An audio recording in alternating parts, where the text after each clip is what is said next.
Hello students, मैं फिर हाजिर हुआ हूँ आपके सामने कक्षा 10वीं के विज्ञान के अध्याय first chemical reactions and equations से लेक्चर नंबर 4 लेकर के जो लेक्चर 3 तक हो चुका है उससे आगे हम आज टॉपिक शुरू करने जा रहे हैं।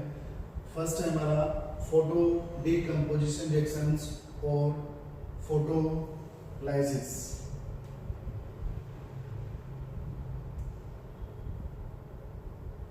यानी कि प्रकाश से अपघटन किस प्रकार होता है। Decomposition reactions which take place on absorption of light are called photo decomposition और simply photolysis। यानी कि वे अपघटन विक्रियाएं जिसमें एनर्जी लाइट की फॉर्म में, प्रकाश की फॉर्म में उस सब्सटेंस के अंदर एब्जॉर्ब हो जाती है, यानी वो ग्रहण कर लेता है और उसके बाद वो कंपाउंड डिकम्पोज हो जाता है और कोई दो नए सरल एलिमेंट्स बना देता है। तो हमारे सामने है सिल्वर क्लोराइड। जैसा कि आप अपने एक्टिविटी के अंदर एनसीईआरटी बुक में पढ़ेंगे कि मैं चाइना डिश के अंदर सिल्वर क्लोराइड लेते हैं लगभग 2 ग्राम, उसको कुछ देर सूर्य के सामने रख देते हैं तो उसका चेंज भी कलर हो जाता है और वो ग्रे कलर का हो जाता है, यानी कि वो सिल्वर जैसे कलर का हो जाता है। तो ये केमिकल रिएक्शन उसको रिप्रेजेंट कर रही है। तो क्या कहा एग्जांपल नंबर 1 में कि सिल्वर क्लोराइड जब सनलाइट को अपने अंदर एब्जॉर्ब कर लेता है तो वो डिकम्पोज हो जाता है सिल्वर और साथ में जो निकलती है वो निकलती है क्लोरीन गैस। तो हम इसको एक्सप्लेन इस प्रकार कर सकते हैं, सिल्वर क्लोराइड इज फोटोसेंसिटिव, यानी कि जो सिल्वर क्लोराइड है वो प्रकाश के प्रति संवेदनशील है एंड डिकम्पोजेज इनटू, और वो घटित हो जाता है grey silver and chlorine in the presence of light. प्रकाश की उपस्थिति में वो सिल्वर के अंदर और क्लोरीन के अंदर अपघटित हो जाता है। सेकंड जो एग्जांपल है वो है भाई सिल्वर ब्रोमाइड। तो वो भी सनलाइट के अंदर कन्वर्ट हो जाता है सिल्वर और ब्रोमीन के अंदर, और ब्रोमीन के जो है वेपर्स निकलते हैं। तो इसको हम एक्सप्लेन इस प्रकार करेंगे, silver bromide behaves in the same way as silver chloride with light energy.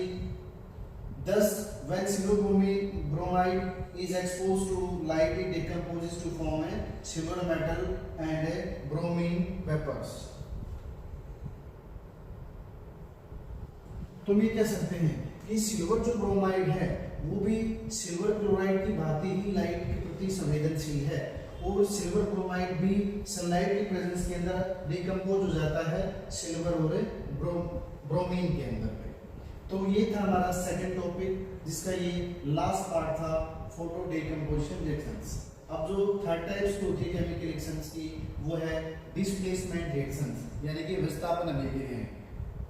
Those reactions where ऐसे अभिक्रियाएं इन विच जिसमें ए मोर रिएक्टिव मेटल अधिक क्रियाशील धातु डिस्प्लेस ए लेस रिएक्टिव मेटल कम क्रियाशील धातु को from its compound are known as, यानी कि कम क्रियाशील धातु को डिस्प्लेस कर देती है अर्थात उसके स्थान से हटा देती है उसके यौगिक के अंदर से, उनको कहा जाता है डिस्प्लेसमेंट रिएक्शंस। मैं हिंदी में आपको डिफाइन करूं तो वे अभिक्रियाएं जिसके अंदर अधिक क्रियाशील धातु कम क्रियाशील धातु को उसके यौगिक में से विस्थापित कर देती है, उनको विस्थापन अभिक्रियाएं कहा जाता है।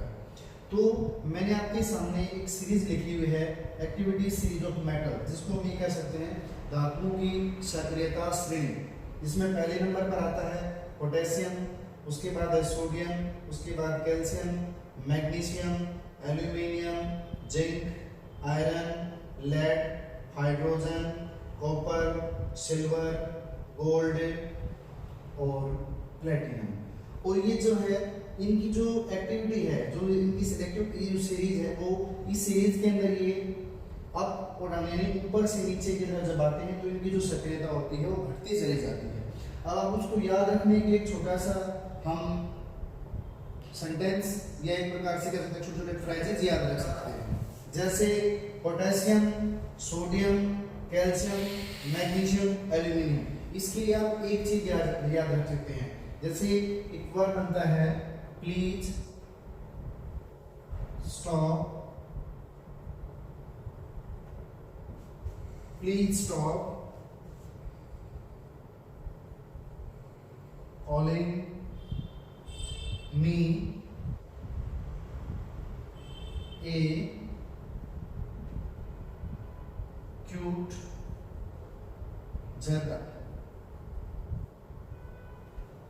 यानी इसको याद रखने के लिए P से आपका बन जाएगा पोटेशियम, S से बन जाएगा सोडियम, C से बन जाएगा कैल्शियम, M से बनेगा मैग्नीशियम, A से बनेगा एल्यूमिनियम और उसके बाद ये वर्ड नहीं पता, उसके बाद सीधा बन जाता है Z फॉर जिंक। उसके बाद है उसके बाद आता है आयरन, लेड, हाइड्रोजन। इसको लिख सकते हैं I लाइक हर। तो इनके फर्स्ट लेटर वही आ जाते हैं आयरन, लेड और हाइड्रोजन। उसके बाद आता है क्या बचता है C, S, G और P। तो इसको लिखते हैं CSGP all smart got pet, यानी कि C one copper, S for silver and G for gold से हम गोल्ड और यहाँ पैट से क्या लेते हैं प्लेटिनम। तो इस प्रकार हम in simple phrases, simple sentence से जो है इस एक्टिविटी सीरीज को भी याद रख सकते हैं। और उसमें फिर से बताता हूँ, जो टॉप पर है वो अधिक क्रियाशील है। जैसे जैसे हम इस सीरीज में नीचे की तरफ आते जाते हैं तो कम क्रियाशील धातु आती है। जैसे फॉर एग्जांपल कॉपर और सिल्वर के कोई कंपाउंड्स हैं तो हम ये कहेंगे कि कॉपर अधिक क्रियाशील है और सिल्वर कम क्रियाशील है, और सिल्वर के कंपाउंड में से कॉपर उसको डिस्प्लेस करके अपने नए साल्ट बना देता है। तो एक बार इसको राइट डाउन कीजिए।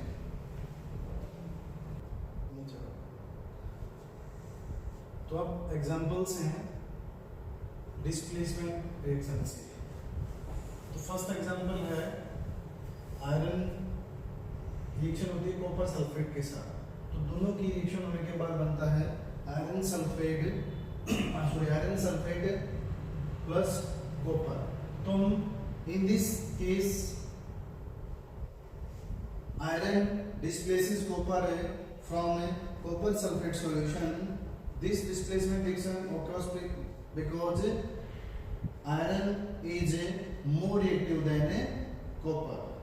Second example है जिंक की क्रिया करवाती कॉपर सल्फेट के साथ। तो यहाँ से कॉपर सल्फेट को जिंक भी डिस्प्लेस कर देता है और फिर बनता है जिंक सल्फेट और प्लस कॉपर, यानी कि साथ में कॉपर बचता है। तो in this case zinc displaces copper from copper sulfate solution.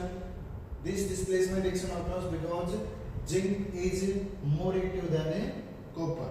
उसके बाद थर्ड एग्जांपल है मैग्नीशियम की जो क्रिया करवाती है कॉपर सल्फेट के साथ। तो उसके बाद बनता है मैग्नीशियम सल्फेट और साथ में बच जाता है कॉपर।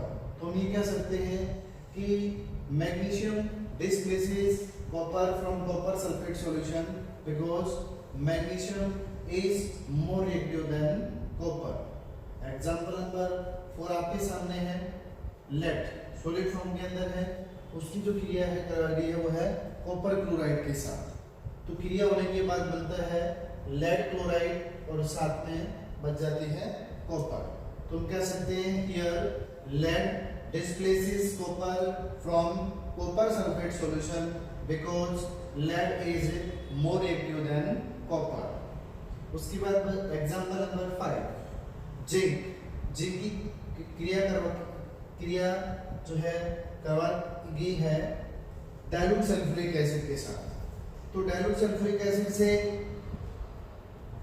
जिंक जो है हाइड्रोजन को डिस्प्लेस कर देता है, तो बनता है जिंक सल्फेट और साथ में रिलीज होती है हाइड्रोजन गैस। तो हम कह सकते हैं in this reaction zinc displaces hydrogen from dilute sulphuric acid because zinc is more reactive than hydrogen and hence displacement takes place. अर्थात विस्थापन तभी हुआ है क्योंकि जिंक जो है वो हाइड्रोजन से ज्यादा क्रियाशील है, यानी कि रिएक्टिव है। उसके बाद है आयरन, और आयरन की क्रिया करती है हाइड्रोजन क्लोराइड यानी HCl, हाइड्रोक्लोरिक एसिड भी बोल सकते हैं इसको। तो बनता है आयरन क्लोराइड और साथ में रिलीज होते हैं हाइड्रोजन गैस। तो हम कह सकते हैं in this reaction iron displaces hydrogen from dilute hydrochloric acid because iron is more active than hydrogen and hence displacement takes place। तो यहाँ तक एक बार राइट डाउन कर लीजिए। और हमारा ये जो टॉपिक है सिंपल डिस्प्लेसमेंट या जो डिस्प्लेसमेंट का, उसके डेफिनेशन भी कर चुके हैं और उसके एग्जांपल भी। अगला जो टॉपिक है वो है double displacement reactions.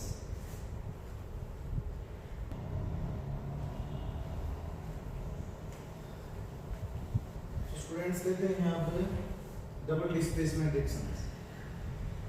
Those reactions in which two compounds react by an exchange of ions to form two new compounds are called double displacement reactions। अर्थात द्विविस्थापन अभिक्रियाएं जो होती हैं जिनके अंदर दो यौगिक अपने आयंस का एक्सचेंज करते हैं और कोई दो नए यौगिक बना देते हैं, उनको डबल डिस्प्लेसमेंट रिएक्शंस कहा जाता है। तो एग्जांपल नंबर 1 लिखा हमने कि when silver nitrate solution is added to sodium chloride solution, a white precipitate of silver chloride is form. क्योंकि अभी जब सिल्वर नाइट्रेट सॉल्यूशन और सोडियम क्लोराइड के सॉल्यूशन दोनों को मिलाया जाता है तो हमें सॉलिड फॉर्म के अंदर सिल्वर क्लोराइड मिलता है और सोडियम नाइट्रेट एक्वस फॉर्म के अंदर मिलता है। तो this is the double displacement reaction because silver nitrate and sodium chloride compounds react by an exchange of ions and to form two new compounds silver chloride and sodium nitrate। अब हम लेते हैं example number 2 कि on passing hydrogen sulfide gas through an aqueous solution of copper sulfate, क्योंकि अभी जब copper sulphate के जलीय विलयन के अंदर से हाइड्रोजन गैस गुजारी जाती है, एक ब्लैक प्रेसिपिटेट इज फॉर्म। भाई एक काले रंग का एक ठोस पदार्थ बनता है जिसका नाम है कॉपर सल्फेट और हाइड्रोजन सल्फाइड की जब क्रिया होती है तो कॉपर सल्फाइड और H2SO4 यानी कि सल्फ्यूरिक एसिड बन जाते हैं। तो अब इसको एक्सप्लेन इस प्रकार करेंगे कि भाई this is the double displacement reaction because copper sulphate and hydrogen sulphide react by an exchange of ions and to form two new compounds copper sulfide and sulfuric acid। Example number 3, when sodium hydroxide is added dropwise to copper sulfate solution, a bluish white precipitate of copper hydroxide is obtained which is insoluble in excess of sodium hydroxide solution। तो कहता है भाई जब copper sulphate के अंदर sodium hydroxide को drop यानी बूंदों ड्रॉप बूंद के रूप में जब डाला जाता है तो क्रिया करके हमारे पास कॉपर हाइड्रोक्साइड एक प्रेसिपिटेट के रूप में व्हाइट प्रेसिपिटेट के रूप में मिल जाता है और साथ में बचता है सोडियम हाइड्रोक्साइड सॉल्यूशन।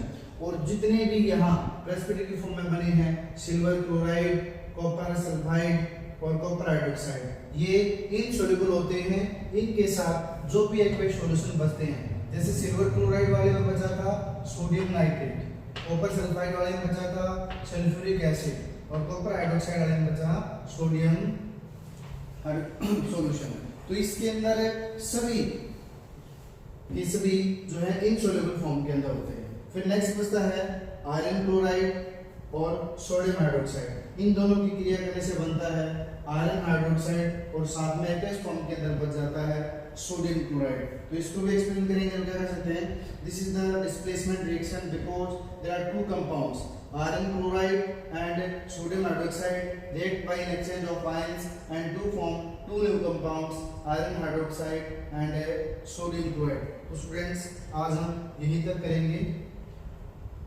तो आप इस वीडियो को लाइक और शेयर करना नहीं भूलें दूसरे विद्यार्थियों के साथ, और हमारे चैनल को अगर आप फर्स्ट टाइम व्यूअर हैं तो उसको सब्सक्राइब करें। Thank you.